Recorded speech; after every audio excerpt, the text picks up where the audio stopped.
அனைவருக்குமே வணக்கம்.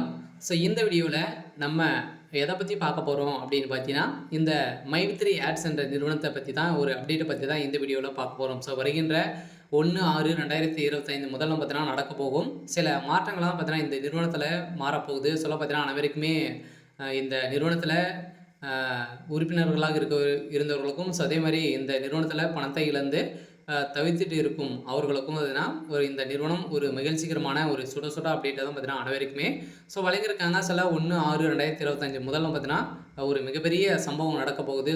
இந்த நிறுவனத்தை பொறுத்த அளவுக்கு பார்த்தீங்கன்னா மீண்டும் தமிழகத்தில் செயல்படும் அப்படின்ற மாதிரி அஃபீஷியலாகவே தகவல் வெளியாக இருக்குது. பார்த்தீங்கன்னா இந்த நிறுவனத்தில் பணத்தை இழந்தவர்களுக்கெல்லாம் ரீஃபண்ட் ஆகும். அதே மாதிரி பார்த்தீங்கன்னா டேட்டும் ஃபிக்ஸ் பண்ணியிருக்காங்க. என்னென்ன மாற்றங்கள்லாம் நடக்க போகுது, இந்த நிறுவனம் மீண்டும் செயல்படுமா செயல்படாதா, நீதிமன்றம் என்ன தீர்ப்பு வழங்கியிருக்காங்க, தமிழகத்தில் இந்த நிறுவனத்திற்கு ஒப்புதல் முதல்வர் ஸ்டாலின் கொடுத்துருக்காரா இல்லையா, என்ன அப்டேட் நடந்துட்டு இருக்கு அப்படின்றத தொடர்ந்து வீடியோவில் பார்க்கலாம்.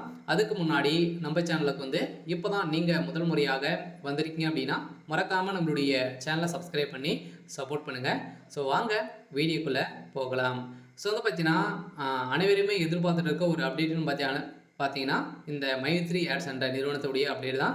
இந்த நிறுவனத்தில் திடீர்னு பார்த்தீங்கன்னா 2 வருடங்களுக்கு முன்னாடி திடீர்னு இந்த நிறுவனம் மிகப்பெரிய மோசடிகள் மக்களுடைய பணங்களை பார்த்தீங்கன்னா ஏமாற்றி 17 லட்சம் கோடிக்கு மேலே பார்த்தீங்கன்னா இதில் மோசடிகள் செஞ்சுருக்காங்க அப்படின்ற மாதிரி இந்த நிறுவனத்தின் மீது புகார் மேலே புகார் குவிந்திருந்த நிலையில் கூகுள் ப்ளே ஸ்டோரில் பார்த்தீங்கன்னா இந்த நிறுவனமுடைய ஆப் முடக்கப்பட்ட சம்பவம் பெரும் பரபரப்பை ஏற்படுத்தியிருந்தது. திடீர்னு பார்த்தீங்கன்னா இதில் தலைவராக இருந்த சக்தி ஆனந்த் அவர்களும் கைது செய்யப்பட்டார். இவருக்கு பயிலும் கொடுக்காம இப்போ பார்த்தீங்கன்னா இருக்காரு. இருந்தாலுமே இந்த நிறுவனம் பார்த்தீங்கன்னா இதிலேருந்து இனிமே அப்டேட் எந்த ஒரு அப்டேட்டுமே கொடுக்கல. இந்த நிறுவனம் செயல்படுமா செயல்படாதா அப்படின்றத நீதிமன்றம் வழக்கு பதிவு செஞ்சு நீதிமன்றத்தில் எந்த ஒரு தீர்ப்புமே வழங்காமல் இருக்காங்க. இந்த தீர்ப்பின் அடிப்படையில் தான் வருகின்ற 31/5 தேதி நம்மளுக்கு தீர்ப்பு இந்த நிறுவனத்திற்கு வழங்க போகிறாங்க அப்படின்ற மாதிரி தகவல் வெளியாக இருக்குது. இந்த வேலை தான் முதல்வர் ஸ்டாலின் கிட்ட இந்த காதுக்கு கேட்க அவர் பார்த்தீங்கன்னா இந்த நிறுவனம் அவங்களுடைய ஒப்புதல் கொடுத்துருக்கிறதாக இப்போ தகவல் வெளியாக இருக்குது. பார்த்தீங்கன்னா 1/6/2000 முதல்ல பார்த்தீங்கன்னா மிகப்பெரிய சம்பவம் மாற்றங்கள் நடக்க போது இதில் பணத்தை இழந்தவர்களுக்கும் அதே மாதிரி அவங்களுக்கும் ரீஃபண்ட் ஆகும். அதே மாதிரி மக்களுடைய பணங்களை பார்த்தீங்கன்னா இவங்க கொடுத்தாங்க அப்படின்னா மீண்டும் இந்த நிறுவனம் செயல்படுறதுக்கான ஒப்புதல் கிடைக்கும் அப்படின்னு நீதிமன்றம் தீர்ப்பு வழங்கிட்டாங்க.